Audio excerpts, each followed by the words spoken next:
Good morning, everybody. Thank you for coming. I will try to speak slowly in English.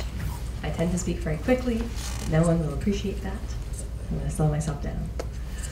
My name is Samantha Cook. I'm the co-founder of Artifact 5. I'm also a producer.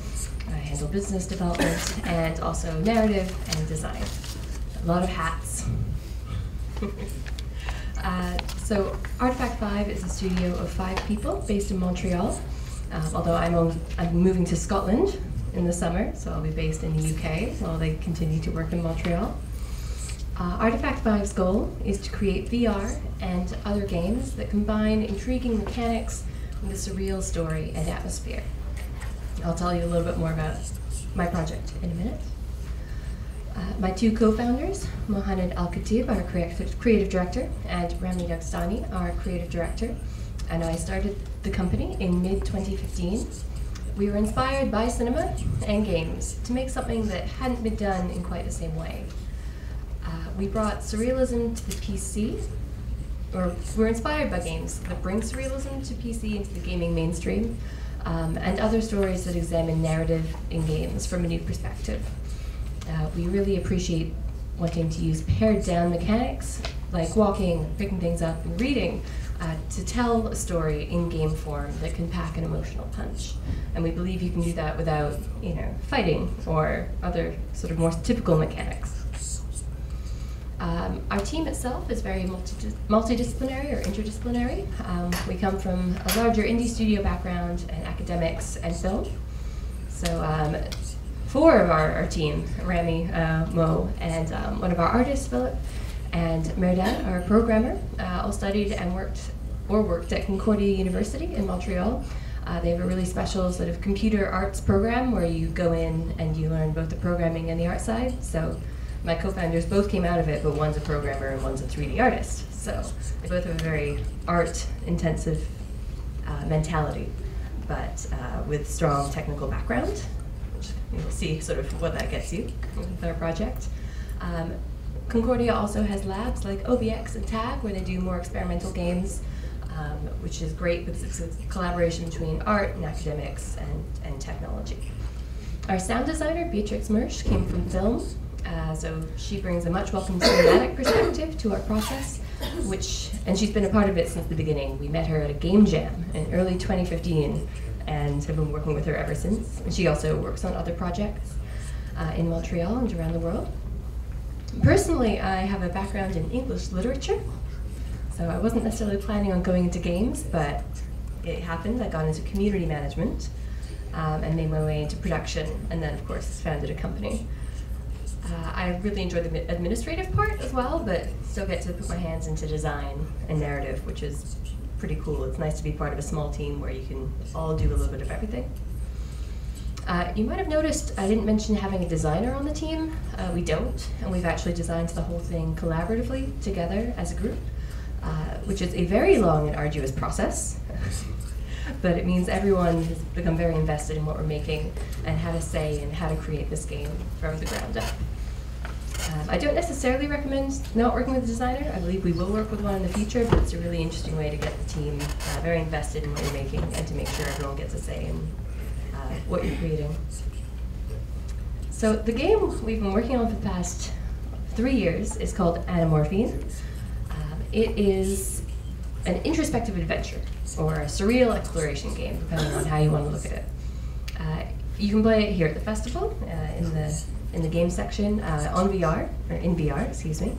And the game will be coming out not just for VR, but also on PC, the flat version, as you call it. Not 2D, because it's a 3D game, but flat and in VR.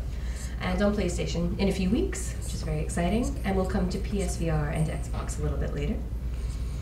So Anamorphine follows the story of Tyler, a man who is hitting rock bottom when you start playing as him. And what you do is you walk through his memories to try to figure out what happened to him and his wife to bring him to his clearly low and quite strange state. It's a game about love and loss, guilt, and most importantly about confronting the things that you're not proud of and trying to find your way through them emotionally and mentally. The way we explore the story is with visuals, not text. We decided to not use any voiceover or language to tell the story. There's no user interface either, no buttons to get in your way, so it's a very fluid sort of first-person experience. And so, of course, how do you tell a story like that when you want to tell a narrative without language? Well, you have to use sight and sound. So, for example, when you feel like your world is falling apart, your world will actually be falling apart. So we really take the literal and make it, or the metaphorical and make it literal. So a lot of our inspirations were from film. I'm going to show you a few of the ones that sort of paved the way for this kind of work in games. So you have films here like Tree of Life. My favorite, I think, I like to describe our game this way. It's like playing Eternal Sunshine of the Spotless Mind. So a story, it's about a couple and memory and trying to piece things together. It's very similar to that, but in a game form. And other sort of surreal, mind-bending films that have come before were definitely inspirations. We started working on the game and realized it was kind of a bit like Inception. I don't know if you'll get that when you play it, but we certainly found that that was the case a little bit for us. So films have been surreal for a long time. Games have only more recently started to play with that in a more environmental way. So some of the games that have done that, I'm going to take you on a little whistle-stop history tour of the last 6 years of games. So these games have been telling stories in new, intriguing, and surreal ways over the past, like I said, 6 years or so. So it's a very new kind of way to tell stories. This really is the infancy of this art form, I would say. I mean, games themselves in video games have only been around really for a few decades. So you can almost look at this period in games as an early period for film. We're still experimenting and figuring out what the format can be. And from our perspective, we don't think it has to all be hack and slash or even puzzle games, although our game is probably akin to puzzle games in some ways. Now, these may or may not make it into the commercial sphere. I mean, many of the games I'm going to mention have done well, but that was when indie games were sort of still having their first initial positive push. And right now, the market has changed over the past few years, and I'll get into that a little bit more later. But from an artistic perspective, they all have a stunning amount of merit, even if the market doesn't always know what to do with them. Sort of like, going to a film festival, you might not ever see that on a big screen, but clearly it has a market and a lot to say. So Dear Esther is what we like to think of as one of the very first games in the sort of environmental storytelling or walking simulator genre. I don't know if you've heard the term walking simulator. It's often used disparagingly in games, although I quite like it. The idea is that all you do is walk around, and some people really hate that, like, that's not a game. But I think it can still be a game, and that's the boundary we're trying to push. So Dear Esther actually started out as a mod for another game, and then turned into a standalone experience. What you do in that game is you're on this island and you walk around and you just hear the letters being dictated to you, and they reveal a story as you go through it. And that's it, but it's a very moving, emotional story. You also then, and this came out in 2012, February 14th, 2012. So it really is, like I said, 6 years ago this all started coming to the front. And that's by the Chinese Room, which is a British studio. There's another game I'll talk about that they did later. Journey was a big hit. This came out on PlayStation in 2012 as well, March 13th, so right after Dear Esther. And it's a completely beautiful game. You play as this little figure with the scarf, and you walk through to find this large mountain. And the whole thing has no text, no words. There's this sort of almost hieroglyphic language, and everything you see, you're basically interpreting for yourself. So, I mean, I played the whole game.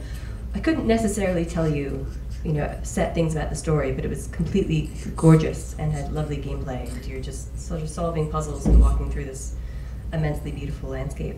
And other players, if they're online at the same time, you'll run into them. You can't necessarily interact with them, but they're there. So it's a strangely communal experience without being a multiplayer game in an interesting way. Sorry for the resolution on that one. For some reason I can never get a good picture. But Gone Home then pushed the boundaries some more. So this was a big success when it came out in August of 2013 by the Fulbright Company. This game is lovely and very atmospheric. You play it by just walking through this house. You get home from being away in Europe for the summer. You come back to this house in Portland, I believe, Washington, and no one's there. your family's not there, and so they just moved there. So you go through all your belongings. It's very invasive, trying to figure out where they are and what happened to your father and your mother and your sister. And there's a thunderstorm outside. I actually couldn't play it alone. It's not a horror game, but it had me so on my edge of my seat that I couldn't actually, even though nothing jumps out, nothing scares you, but it feels like, oh God, I'm alone in this house. It's very well done. And it's a completely beautiful story that won very well-deserved awards. Everybody's Gone to the Rapture came next. This is in 2015 in August, also by the Chinese Room, the people who did Dear Esther. And this game is set in sort of a small British town where everybody has disappeared. Everybody's gone to the rapture. So again, you're walking through and finding these little memories of what happened around this town. So it's again, a walking simulator, and it tells a story in its own unique way. The Chinese Room has since stopped making games, or they sort of ramped down the past year. They put out a beautiful VR game and then decided they were sort of closing down a bit. They wanted to branch out of walking simulators, but apparently that's all anyone wanted to pay them to do. So it's a little hard when you get yourself into a niche, or one could say a rut in that case. But they make beautiful work, so it's a bit of a shame. Firewatch, you might have heard of. This did commercially extremely well when it came out in 2016. You play as a man who has recently not lost his wife, but she has gotten, I believe, dementia, like early onset, and he's gone out into the wilderness to watch out for fires. And it's set in the 80s, I believe. And the one, you can walk around and you know, see what's going on in the environment. There's a bit of a mystery component, but the really interesting part is your main interaction is with your supervisor who's in another radio tower. So you never see her, but you have a radio and she talks to you, and you can decide what to say back. So it tells this really deep interpersonal story when you never actually see the other character. So it's all done through voice acting and sound. Tacoma was one of the more recent ones to come out in this genre. So you're on a space station in the future, which a lot of games do. This is one of the first sort of walking sim versions of a game like this. It came out in August 2017, also by Fulbright, who did Gone Home. So this is their follow-up to Gone Home.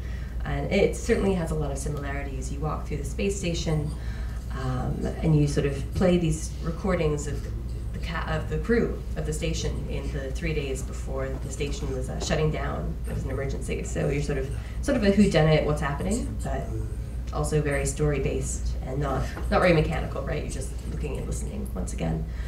Didn't do quite as well as Gone Home as the first one, but it was a very beautiful game. So that was the more narrative side of our inspiration. And the history here on the surreal side's a little bit different. You got games like Antechamber. This came out in the end of January 2013. It was a one-man studio, Alexander Bruce. I believe it took him like 7 or 8 years to make this game. It deals very closely with non-Euclidean space. That's where things, you know, you walk through that door and you come out of the ceiling. That, you know, it's not linear, which we've certainly played with a lot in our game. It's a big inspiration. And the Stanley Parable, which you might know, this one came out in October 2013, and it's a very funny game, and it completely plays with the idea of a narrator. And you know, you're in this office cubicle, and there's a narrator, and he says, Stanley walked through the door. You walk through the door. Stanley chose the door on the left, but then if you choose the door on the right, the narrator will start to argue with you. So, and it gets weirder and weirder and weirder, and there's multiple different endings for it, and it's really, truly quite brilliant. But really plays with the idea of space and what is a story and who controls the story. Then you get a little bit of horror. Silent Hill was a big franchise. They put out a playable teaser for a game that never ended up getting made, and it's actually no longer available. It was on PlayStations for a long time, and then they took it off the market. So if you still have a PlayStation with this on it, it's very valuable, because it's now very rare. But it was a thoroughly disturbing game where you walk through the same apartment sort of again and again, and it gets darker and weirder, and it has to do with, it's just, I can't play it personally, it's too scary, but I watched the whole thing on YouTube. The way they play with space as well is very intriguing. And that was, it was made by Hideo Kojima, and I believe also directed by Guillermo del Toro. So there you go. That Dragon Cancer sort of falls a bit more into the narrative category, but is also a bit surreal. It was made by a man whose son had cancer, like in real life, and didn't make it through the experience. It's a very personal, impactful game about this young boy and the parents and their journey through him having cancer. I mean, it's not the most uplifting of subject matter, but I'm very happy that games have been branching out into that, because, you know, why does a game always have to be a power fantasy? Sometimes the opposite is more true to life. So if you're trying to reflect life in games, this is certainly a way to do it. And then we had the big one of the last year by Giant Sparrow called What Remains of Edith Finch. It came out April 25th, 2017. And if you have not played it, even if you don't usually play games, or more of a film person, I highly recommend it. It's not in VR, but it is in flat. It's this very beautiful story about a woman who goes to her family home and is exploring all the different rooms. And all of her relatives died weird, tragic, strange deaths. Like every single one. And you get to play each one. And I know that sounds very dark and sort of horrible, but it's actually really beautiful and uplifting and kind of happy. It's a really genius game in how it creates narrative around death and family and belonging and trying to figure out where you come from. So yes, do go play that. It takes about 3 hours. And a lot of these games are quite short too, which really, really makes some people angry when they buy your game on the internet. They're like, oh, I paid $20 for it, it's only like 3 hours. I'm like, well, yes, but that's the game. That's what you get. People want a lot of content. I mean, in a world where free-to-play games are sort of king, it's amazing that people feel a bit entitled to any experience at no cost, which is not necessarily great as a content creator. It would be nice to get paid for your work every now and then. One figures. And now to talk about my actual game. So Anamorphine, as I mentioned before, was very influenced by many of the things I've just spoken about. And they shaped our decision to tell stories through space, metaphor, art, and sound. Although most of the games that I showed you were not out when we started to do this. You know, the ones we had for reference were Dear Esther and Stanley Parable and Gone Home. And everything else that's sort of come out as we've been making our game, and it's been really great to see that genre start to expand. Because when we were doing it, it was like, oh, no one's really doing this, and happily a few more are. Although we'll see how long we get to make these games commercially. So as I mentioned, Anamorphine is the story of Tyler and Elena, a couple whose arc takes them from a functioning couple full of potential to sort of two lost souls trying to figure out what to make of their lives. My partners wanted to tell a story using only space and sound, without words. So most of the games I mentioned, you know, you're reading things or things are being said to you. This has none of that. So we're doing the storytelling purely through the environment and through what you hear. We believe it's, and as I mentioned, we believe it's important culturally for video games to explore everyday issues. You know, I was playing Shadow of the Colossus outside, and it's a beautiful game, as are so many games these days, but you know, it seems to just explore a really basic power fantasy. It's like, I have a sword, and I'm going to defeat a monster, and I'm going to feel great when I do, which is fun. But our game is not necessarily going to make you feel great, which is a bit of maybe a controversial thing to do to your audience, but films do it all the time, so why can't we? So, what does this look like to you? Who's living in this space? I am asking. How do you think the person living there feels?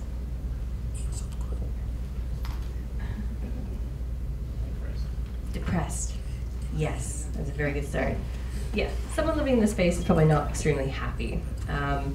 This is how we open the game. This is sort of the first shot. And you know, clearly it's cluttered, garbage is accumulated, and it really reflects the protagonist's state of mind at the beginning of the game. You know, everything is a mess, and you're like, well, why? And that's what we walk you through. So you immediately need to go into his memories. So that's the same room, but you know, months and months before things start to deteriorate. And that's your wife, Elena. So you're playing as Tyler, that's Elena. And you've just moved in, and things are nice. As you explore, you realize that after each scene, it sort of puts them into this temple, as we call it. It's sort of a mental palace, a hub of memories. So each scene gets its own alcove where you can sort of see the main points from each memory. which is what you're collecting as you walk through. So, as I say, it's not really a puzzle game, but you do have to find certain objects to get the full idea of what happened, and you can't move forward without finding certain ones. And there are memories mixed with daydreams. Again, it's surreal. I'm not necessarily going to explain each one to you. You can take your own meaning from the scenes. And this is how you actually move through the game. So since there was no button, did I mention that? I didn't. There is no button in this game. We really are trying to do things differently. So everything you do is based on what you see in space. It's real fun to program, let me tell you. So as you walk up to something, it will suddenly stop and become a picture on the wall. That's kind of the main mechanic in this. Sorry, I managed to kill my notes. Sorry. Steal that back. Okay. So one of the positive things you do as you go through your memories is to look at scenes as they really were. In the better times, the protagonist is able to sort of take these photos and remember things. But as he moves into memories that are darker and more problematic, his subconscious doesn't want to face them. So this is how you end up in another space. So this is the mesa. He goes there when he doesn't want to face a memory, and it feels to him like, it's like, oh, relief. Okay, I've had a couple drinks, and now I'm sort of in my other world, and I don't have to look at the things that are frustrating me, the guilt that is crowding my mind. And you sort of bike through this space, but at the end of each level, you find yourself falling and trying to catch your wife, and you never quite can. So I mean, it's a very clear metaphor for a loss of control. So every time you try to escape, it ends up not helping you, because there's only a certain amount of escapism you can do without falling flat on your face. So as things progress, they really do turn on you. Representing mental turmoil with space is quite fun at times, and also a bit unnerving. So you walk through this, and it's a bit hard to tell which way is up, and at other points you actually literally can walk on the walls or the ceilings. It's a bit like playing in an Escher painting. And these are just reflecting your increasing feelings of helplessness and your inability to escape from what's bothering you. And there's warning signs all around you, but and you're trying not to face them, but you kind of have to, one way or another. So this is what I would say someone literally being swallowed up by guilt sort of looks like, or not by guilt. This one is more of a metaphor for depression. So if you play the game in the hall, you'll see that there are these flowers, and in that scene, an earlier scene, they're more positive. If you can get these flowers to bloom, it means you're not encroaching on them too much, or you're not ignoring them. Sometimes you have to give people just the right amount of attention and space. But at the same time, Elena in this is depressed, and there's only a certain amount you can actually do to combat it, and it does end up swallowing her in certain ways. So it can be a bit all-consuming. Yes, so here's a metaphor for guilt. In the game, it's a little less obvious, but we wanted to make it very clear when we're showing it to people. There's these objects in the world that, from the corner of your eye, start to look weird and decrepit and disturbing. Again, we're not making a horror game, but it certainly can be creepy at times. So if you're playing normally, you would only actually see that transition out of the corner of your eye, so it makes you feel like you're going maybe slightly mad, or like the protagonist isn't quite in the right state of mind, and things are just on the edge of his vision that he can't see. So one of the main things about this is that we really wanted to make a game or an experience that it felt like anyone could play. I've given this to my aunt, who doesn't play video games at all and doesn't necessarily think they have merit, but she started playing, on the flat version. She's like, oh, wait, I can just look around. And, it's simple. You can just use a mouse or a keyboard, or you can use a controller, or you can do it in VR. There's a lot of different ways to interact with it. But it really is just moving, right? All you have to do is move and look around, so it's really hard to mess up. If you're like, oh, I can't play video games, like I don't know how to use controllers, or it's so hard, I can never pick it up. It's like, no, this really is very, very simple, and it's intentionally very simple so that we can get the point across to the most amount of people possible, and in a simple way. And as I said, yes, a variety of controls. You can play it in the way you're most comfortable usually. So VR, controller, PC, mouse, it's all fine. And I mean, when I was a kid, games used to come with like actual books as like how to play, like your computer does. But we really feel like you don't need a rule book to play this game, which is a benefit to everyone. And the game's been having good reception, which is nice. We're really happy to be here showing it at such a lovely sort of film and VR festival. It's a great combination. We've won awards for best design and innovation. We are going to be at Amaze, a festival in Berlin at the end of April, which is about more sort of experimental out there games as well. And my poor partners are at PAX East this week, which is like a huge, huge convention.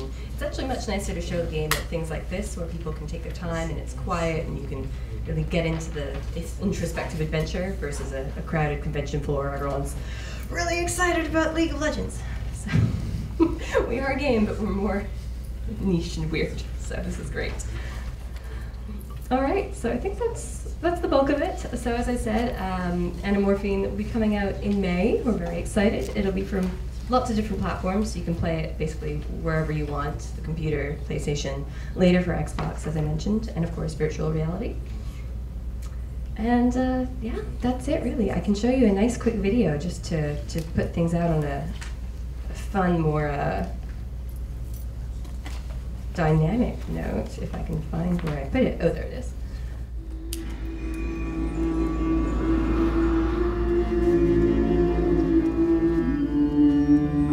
can go play this next door.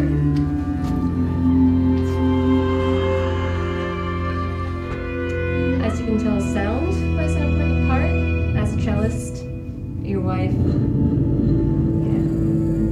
has that emotional outlet, and it's one of the things that guides you through the game. Without sound, I don't think we could have made any kind of experience like this. So the cello tends to sort of lead you to different things. Every time you open a flower, a new piece of the quartet will come in, for example. And let me put that back. It also makes things very atmospheric. Like I said, it's not a horror game, but you can tell we're in minor keys here.